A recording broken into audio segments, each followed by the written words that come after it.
This video is another double whammy. I'm going to be showing you how to use the form block and also how to create a contact page on your site at the same time.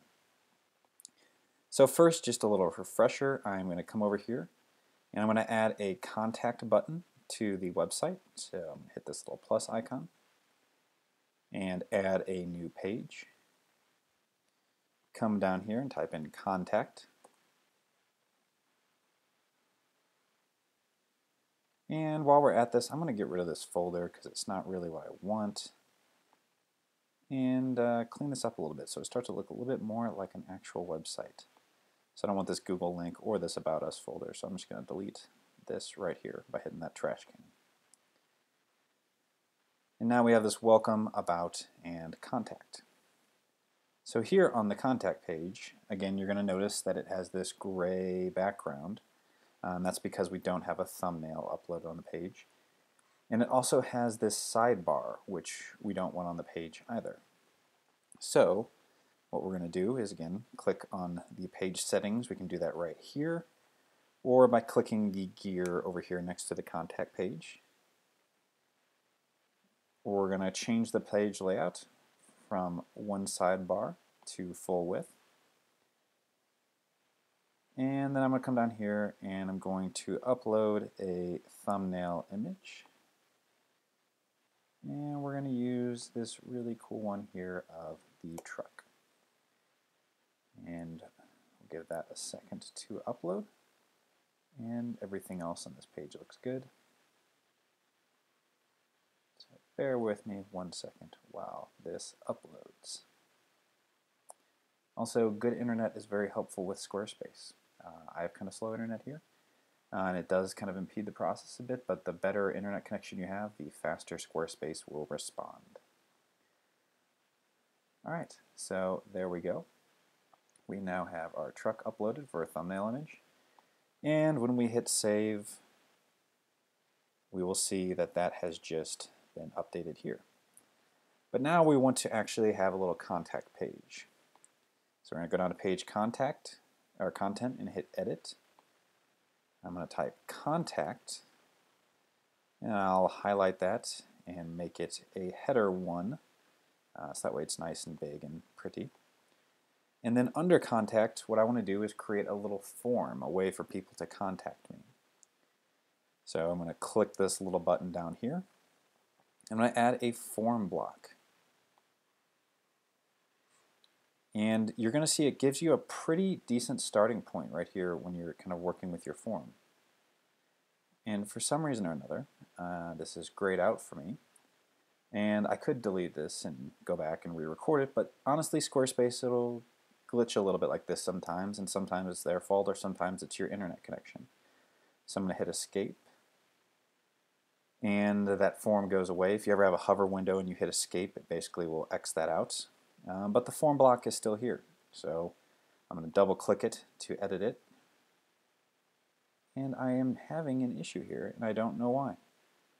So again, I'm going to try maybe trashing the form and starting over. Throw it in the trash. And we're going to add a box again here. Click on form. And there we go. I don't know what that was. I don't know why it did that, but that is just part of it. Squarespace is a web platform, so sometimes things with your computer or your browser, there's issues there. So every once in a while, you do have to just kind of worry about that. So you can give the form a name here, which isn't too important, but however you name the form, basically this is the email subject that will come through when it is emailed to you. Without code form. So I just named it the website without code form. You can edit, you can basically have these different fields here that you can choose from. So I have mine right now by default. It's going to give me a name, email address, subject, and message. Maybe I don't really care to have someone write a subject, or I don't want to give them another line for that. So I will just hit the trash can on that and remove it. And look at that, we now don't have that subject line there. Oh, but maybe I want a phone number. So we can come down here, and if add that, or sorry, I should show you this a little more, but if you hit this little plus icon down here, it gives you kind of all of these other different options. You can do a text area, which is kind of a block like that message is down there. You can do a drop-down menu, checkboxes, radio, survey, name, all this kind of stuff, a password, all this kind of interesting things and ways that you can kind of collect information from someone, their email address or their Twitter handle. And so maybe we want their phone number. So I'll just click phone and I'll hit done. So now we have this nice little drop down, or this little entry box for a phone number. But maybe I want the phone number above the message. I don't like the phone number being at the bottom. Well, you have these little gray icons right here on the left, these little dots. If I hover over them, I see my mouse turns into a little up-down arrow. And if I click one, I can just drag it, and look at that. Right over there on the left, it is reflected wherever I drop it. So very cool, very intuitive, and easy to use. Now before we hit save and finish up on here, we are going to want to head over to this second tab up here that says storage. I'm going to click on storage, and by default the storage method will be that it's going to email whatever your default email address you have on the account is. So by default, this will send me an email with all of the information that was entered into the form. Some other integrations is you can actually add it to a Google Doc. So this is great for event registrations, collecting email addresses, or just kind of keeping everything organized in one spot. And then the last thing, you can also connect it to MailChimp, and this is really good, again, for email list signups or anything like that. I love MailChimp. I'm a huge user, and both of these are great. You just click them, and basically you go log into your account, and the connection is pretty simple. And then last, under Advanced, you have a few little options here. You can say, other than saying submit, you could say hello, or something like this. So you can change the text, and this will reflect once I hit save. You can choose whether you want that button to line left, center, or right. We'll leave it left. And then after the submit button or the say hello button is hit, you can choose a text. You put some text in there. Thank you for saying hello. And you can kind of set all this up. This other stuff down here, probably don't want to worry about too much. The lightbox mode is interesting. And what this will do is basically have a little button, and then when someone clicks on it, this whole form will pop up in a light box, similar to the pictures. Again, probably not something you'd want to do on a contact page, but it is a handy little thing to have.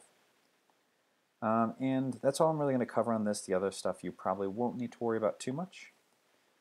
But once we're done, we're just going to go ahead and hit save. And here we go. We have this form, but this looks a little big. I'm not going to lie. That's a really huge contact form. And what I'd actually like to do is have my contact information listed right over here. And so what I can do is create a text box. And what I'll do is just put my contact information, Jake Jorgovan. If you also, by default, when you hit enter in Squarespace, it's going to kind of break and give you a big line like this. So my new text starts way down here. But if you hit shift enter, it won't do that break, and you can write right underneath it. So that's just a little trick, a handy little thing to have. But yeah, so what we did is I just put my name and website address there. Probably not going to put all of my contact information in this little course here, but what I'm going to do now is come over here, and again, I can drag and drop this box, so I can click it from right over here, see how it turns into the hand, and I'm going to drag it and align it to the right of this form. And now we have my contact information to the right of this form, and I can put my phone number if I want right there. Sorry, I don't want everyone in this course calling me. And we can have our contact information and then a contact form right there. If we want to, we can then even add a picture over here. So just kind of showing you guys little examples of ways to kind of use a bunch of these tools together. I'm going to upload an image, and we're going to go grab a photo just for my site real quick.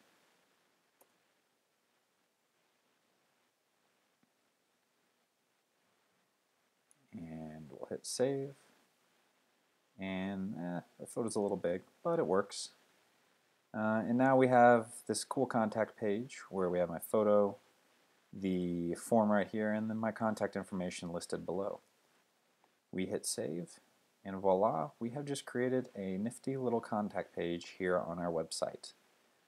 So again, hopefully this was helpful in teaching you how to use the form block, and also just trying to mix it up and show you a handful of different things all at once in this video. So hopefully I didn't overwhelm you, but instead just gave you some more concrete uses on how to use the platform.